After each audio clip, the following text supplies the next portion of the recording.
السلام علیکم. ہمارے چینل بیا اور مالا پر خوش آمدید.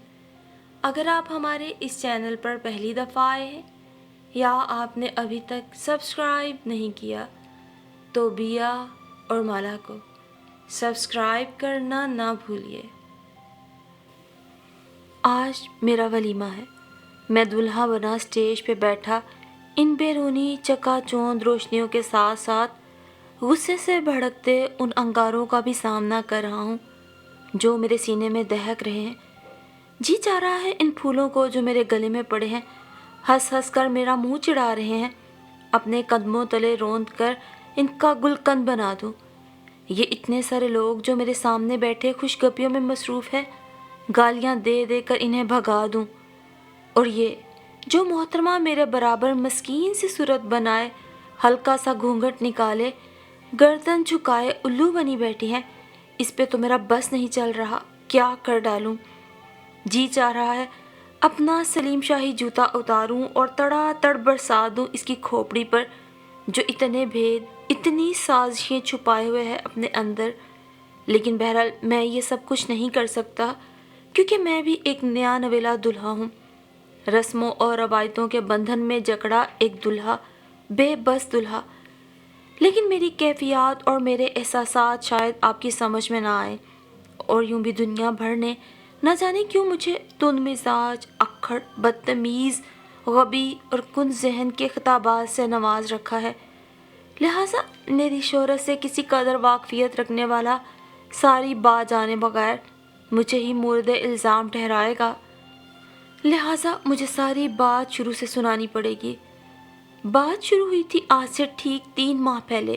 اس دن سیما کی مایوں تھی. سیما میری بڑی بہن، مجھ سے چھوٹی اور عائشہ سے بڑی. بہن بھائیوں میں سب سے بڑا ہونے کا شرف رکھتا ہوں. پھر سیما، پھر عائشہ اور پھر یونس. ہم سب بہن بھائیوں کی عمروں میں 1.5 سال کا فرق ہے. ہاں تو بات ہو رہی تھی سیما کی مایوں کی.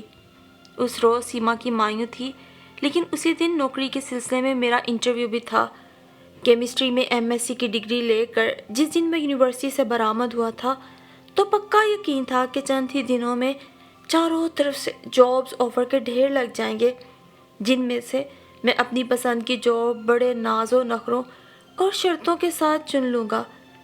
لیکن تقریباً پچھلے 7-8 ماہ سے جوتیاں چٹکھاتے اور بسوں میں دھکے کھاتے کھاتے میرے 14 طبق روشن ہو چکے تھے. لہٰذا اس دن بھی جب امی نے مجھے روکنا چاہا تو میں نے صاف انکار کر دیا.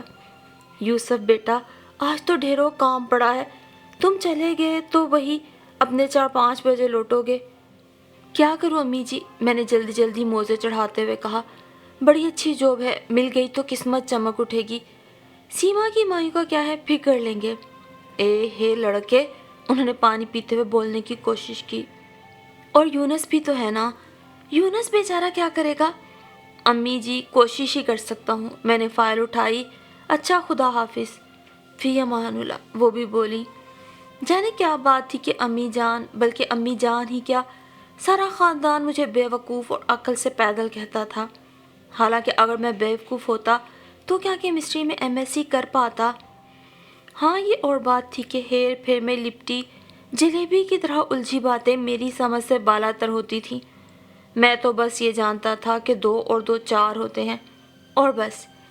یہی وجہ تھی کہ مجھ سے چھوٹے تینوں نالائق بہن بھائی اشاروں کنایوں میں عجیب عجیب طریقوں سے میرا مذاق اڑاتے.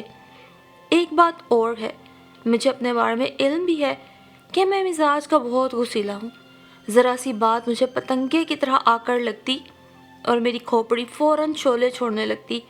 ایسے میں دل چاہتا کہ سامنے والی ہر چیز کو توڑتا پھوڑتا روندتا ہوا گزر جاؤں. اس عادت پہ قابو پانے کی ہر ممکن کوشش کر ڈالی لیکن لا حاصل. خاندان بھر میں میری تنک مزاجی اور بے عقلی کے قصے مشہور تھے.